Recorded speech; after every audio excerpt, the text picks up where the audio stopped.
Hello, everybody, and welcome to this edition of the Digital Empathy Lounge, brought to you by Anthralytics.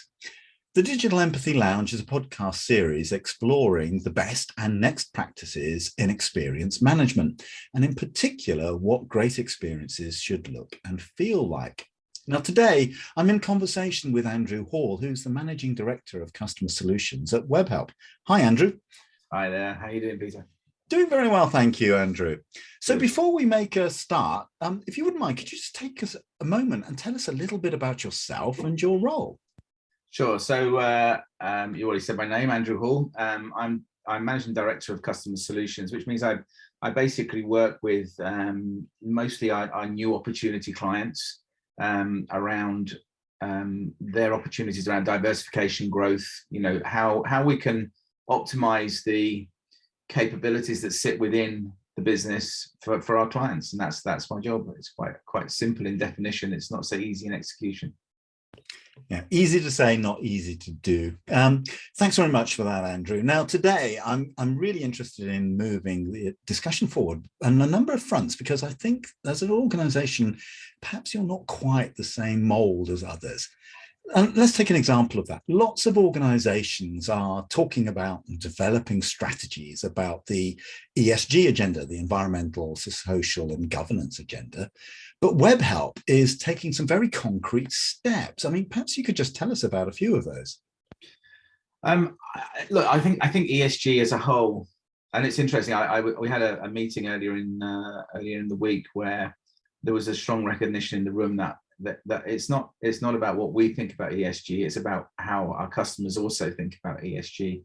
And that more and more now we're seeing environmental, social, governance come front and center in the way that our customers think. And it's not just about how they think, it's about how they define their culture now. And you know, it's very easy to do lip service to ESG and not necessarily think about the value that it can bring to us as a business, but also the alignment that then makes to some of the companies that are particularly some of these up and coming digitally native organizations where, you know, a lot of their rationale for being in existence is totally different to some of these, you know, very old, companies that have been around hundreds of years who maybe have lost their way in terms of why they exist. They exist to perpetuate. They don't exist for a customer. They don't exist for an employee. They're now having to retrofit that into their business. So as an organization, we're only young. We're just over 20 years old, 22 years old, you know, so we've got a, you know, we've had it at our heart for a long time, that we recognize that we exist within a climate of many other people, many other, you know, companies, but also in a world where, as an outsourcer, we exist in some, you know, many different regions with good and bad issues in those regions, and it's our responsibility to look at what we can do in those spaces. And so as an organization, we've had this concept of think human as at the heart of our business, and it's not about us putting people on seats. There's an outsourcer, that's the obvious answer, but it's much more around transforming the way that people work, empowering people to work, you know, creating positive loops of actions and stories and ways that people can engage together.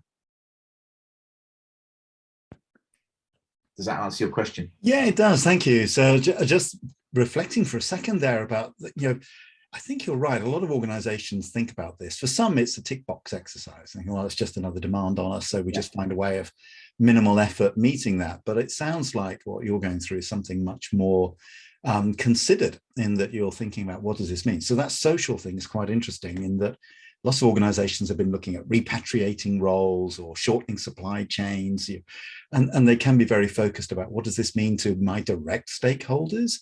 But it sounds like yours has gone somewhat more into thinking about what does this mean to all of our stakeholders, which I think is at the heart of the ESG agenda, or at least the ethos of it.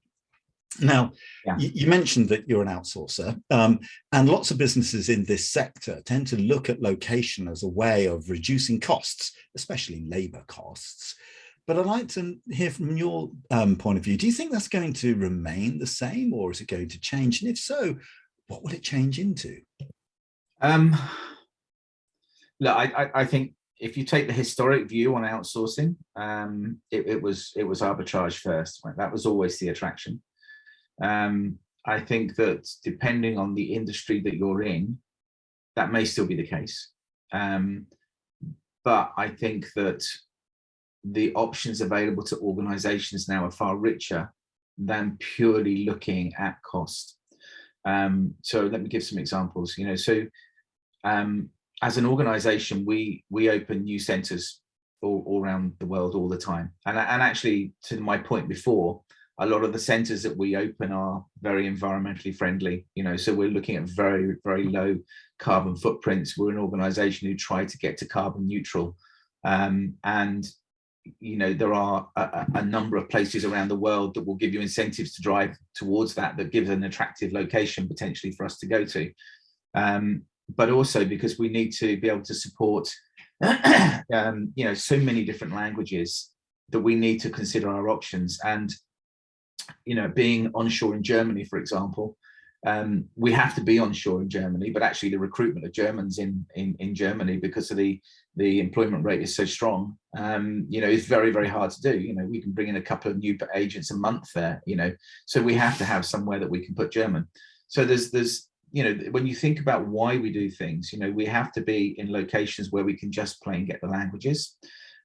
We want to be in locations that excite our customers as well, and we want to be in locations where we're able to, if possible, create multilingual centers where we can, especially outside of the English speaking areas, where we can bring as many different people in to who have a rich array of languages, and with that also comes culture, of course, which is another key part of it. And I was working on a bid last year where those local sensitivities were really important to the client. So and of course local sensitivities, if you're what we would call a CS1 or a primary speaker of that language, if that's your first language, the chances are you understand some of those cultural sensitivities that you're going into as well. So in the old days, you would have seen India as a very, very common place where we'd put voice. Why? Well, because it was cheap. And to be quite frank, I think that the system abused India in as much as India, made the most of having the services come to them. But it's created their business, it's created their culture in India now. The contact center business is huge there.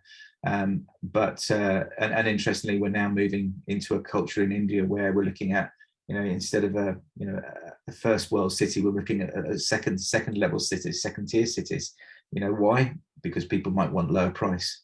So there are certain activities where, I'll give you an example, content moderation, where you might want to be able to go down to a low price, but you've also got to be able to support those people with all the emotional needs that go with that as well. So if we look at somewhere like South Africa, for example, which is one of our principal locations, and it's probably out of every location we've got, I adore South Africa. I think the people there are just amazing. I think the culture there for what we do is sublime. I think that their desire to do something for the people around them is sublime. So, for us, for me personally, one of the things that I love, and I sit back when my customers, my clients come into these sessions, is the whole concept of impact sourcing. And as a business, we've committed to 5% of our new recruits coming into the organization to be through impact sourcing. So working with organizations like Harambee in South Africa, for example, where we're bringing people in out of the suburbs and people that show promise, educationally show promise, but maybe haven't had the opportunity, allowing them to step up and come into our centers and to be part of what we do. Now, when you combine the concept of Think Human with someone like that, if I go to a number of people in my organization and outside and say, what does Think Human mean? Everyone will have their own view. But a lot of the time they're not wrong. I mean, we're trying to put our customers first. We're trying to put our people first. We're trying to apply the ESG over the top of that now. I had a client who who came for a virtual visit. We had one of our guys that have come through impact sourcing come and talk. And it was probably the most emotive thing I'd ever come across, where this guy said, you know, I've come out of a slum in South Africa. My family still live there, but I'm now earning enough money to be able to put my brothers and sisters through university. That's what Think Human means to me.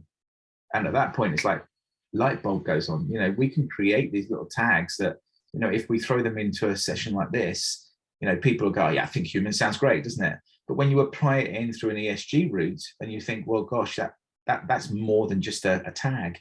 It's actually having a real impact on the way someone can live their life and do their, you know, do their job, but live their life and support others around them. So for me, to your question, I think that centers are defined and exist for different reasons. And depending on who the customer is, they may want to go to those centers, they may want to go to others, but we try and be as rich as we can in supplying all of their needs.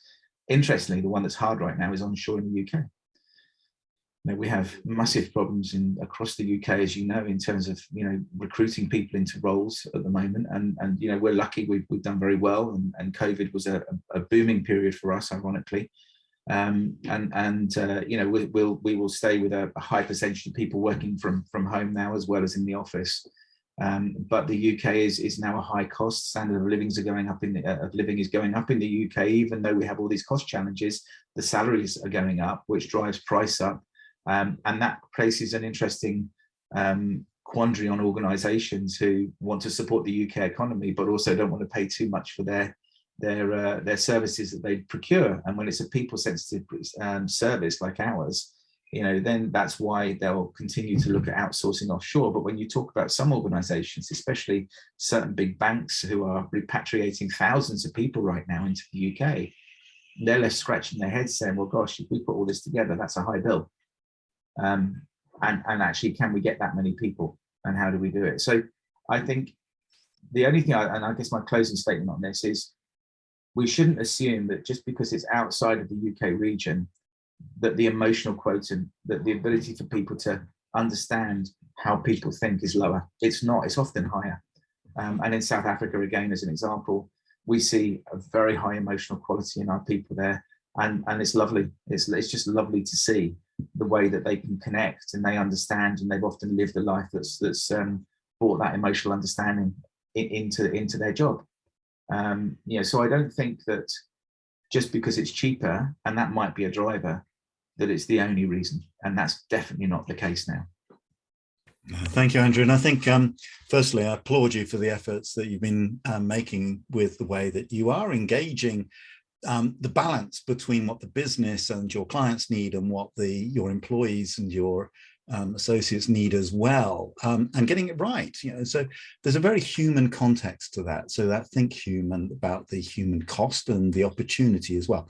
It's going to be more interesting, I think, in the future when we look at some of those low value, low cost tasks perhaps get more digitized. Yeah. Yeah, but obviously we're always going to need people who can empathize with other people. There's always a point where we all want to talk to a human being rather than do something which is very structural. And that's that's a real problem, actually, for some of the up and coming organizations. You know, some of the new digitally native banks, for example, who are all about chat today, they already know that at some point they're going to have to introduce voice. It's the nature of people, right? I mean, you know, our cognitive ability drops substantially when we get upset. We don't want to talk online anymore. We want to talk to someone. We're emotional, and that needs an emotional response from someone very, very fast. So voice is never going to go away. Voice is absolutely going to be required. You know, so that emotional context of it, that you know, getting that over in the digital world is really, really hard, but you need to maintain it in the voice as well. It's not going to go away. Yeah, it's what we've all as a society got in common, in that, you know, for most of us, voice first is what we started to do as babies. We learn to babble early, start to communicate through voice. We certainly don't start doing that. Although, to be fair, I've seen my 3-year-old granddaughter do this on screen quite a bit. I mean, my son was pressing the microphone button on the television and getting his programs up way before he could write it. Yeah. So let's just take that human side just one more question about that. So I know we're both interested clearly in the role of empathy and compassion within business and the way that we deliver services. I just want to ask you, could you give me a couple of examples of what that's meant to you and WebHelp? So, this role of empathy and compassion, which is sometimes for businesses a real struggle to understand what the rationale and the value is. Yeah. So I was talking about an organization earlier in the week that we are engaging with, and they've just been bought. They haven't had customer at the heart for a long time. They've put policy and product at the heart for an awful long time. And they put service at the heart, but not through customer centric, but through service centric, which has also meant that from an employee point of view, satisfaction is very, very low. And, I always believe that organizations, and I know you believe this as well, but organizations that deliver well think customer all the time. It's not something that happens in one meeting, and I think a lot of organizations, and I think generally organizations are trying to get their head around what this means. I don't think anyone's ignoring it. It's just some people are much closer to actually getting to this point, which is, I'm in a meeting, my final output, whatever that meeting is, has to be the customer. It has to be, does this have a negative impact? Does it have a positive impact on my customer? Am I engaging my customer in a way that is going to help them to resolve whatever they need quicker? Is it making their journey easier? Is it fun? Does it create interesting tension or rotten tension? All of these things. And for me, creating, customer experience starts with that journey management. It starts with understanding how you deliver a journey that's got value points for your customer, and that in some cases, if it's a transaction, it's just plain fast. In other cases, if it's a research, it's exciting. I want to go on holiday, make it exciting for me to research this. But when I'm ready, help me to transact quickly. But if something goes wrong, I want to speak to someone, back to this emotional thing. I want to speak to someone. I want to get my problem solved. Or I want to book. I want to book with you, and you're making it hard. And so as an organization, the way that we think about life is like that. It starts from the point of journey. And if that journey isn't correct, then no matter what we try and do in our business, all we're doing is picking up failure. Because ultimately, if a journey starts, I could get my hands correct, the journey starts here and it travels along this path. At some point here, it should go right. It should complete a transaction, for example. And only if that goes wrong do they then have to jump through further and come down to us into the contact center. And so a lot of the time in the contact center where we sit, we're picking up failures that have happened upstream. And yes, we need high empathy at that point, because actually a lot of the time people are coming in, disgruntled, concerned, worried. It's the high emotive state that a lot of the time we pick up. I bought this, it doesn't work. And we need to be able to deal with that as an organization. So number one is, we try and encourage our customers to get their journey right. We introduce a lot of data analytics into our work now around contact center, around being able to say, and I know this is close to your heart, but it really trying to understand, if we take the data that we have within our domain, we combine it with some of the data that they'll have within the customer's domain, we can create a richer set of data that then can take them upstream to go and say, actually, we can inform your marketing, we can inform your online sale to make it better. And my view of contact centers is that for too long, you've had an outsourcer here, you've had an organization here, you've had a conduit that sits between them, which is called a little bit of data flow. And going one way, it's your customer traffic coming from an IVR that sits within an organization. And we've got to move away from that. It's an old-fashioned way of vendor management that is not delivering value. And the ones that are successful are the ones where you create that Venn diagram, where the bit in the middle is that point of that node where we bring value, they bring value. We put it together and we say, how do we improve that customer journey? So customer at heart, get your journeys right, make sure your people are able to deal with empathy and not sympathy. It's very easy to jump in the well, as my old lecturer used to say to me, sympathy, you jump in the well and then you're both stuck down there. Empathy is, how do I drop the rope down and help someone come out? And for me, that's where we need to get to. So all of our training around how our agents behave has to be around how we support our customers out of their problem without jumping in and being part of the problem. Great, thank you, Andrew. And I think that's really the ultimate goal of empathy, is it leads to action. That it's one thing, as you say, to feel sympathy for somebody, and the two are very different. It's another to understand why somebody feels what they feel and to have an emotional response to that. But ultimately, if nothing happens as a result, then that isn't ever going to be a great experience. So thank you so much, Andrew. Really great talking to you today. I'm going to continue to look with interest at the work of WebHelp and the Think Human program. I really do think you're onto something, not least of which because it delivers good results now, but you're building a foundation for probably what is the next wave of customer experience, which is focused on the customer and what they need. And if there's another thing I'll take away from what you said is that, I definitely get the impression that it's not one size fits all. It's not even one size fits one, because when you're customer centric, the experience is very much driven by the needs of the customer, and they can change. As you said, perfectly happy to be digital to do something very transactional, but there are times when I want to talk to people, and there are times when I'm going to want to transition between the two, and all the other ways that I see you as a brand rather than as a channel or as an app. Correct, exactly that. Yeah. Great. So that brings us to the end of this episode of the Digital Empathy Lounge. So Andrew, thank you very much for your thoughts. I say really great. I look forward to talking with you again about those. Thank you. And to those of you watching, if you would like to take part, you can find a link on how to do so in the comments. But until the next time, thank you very much and goodbye. Take care now. Cheerio. Okay.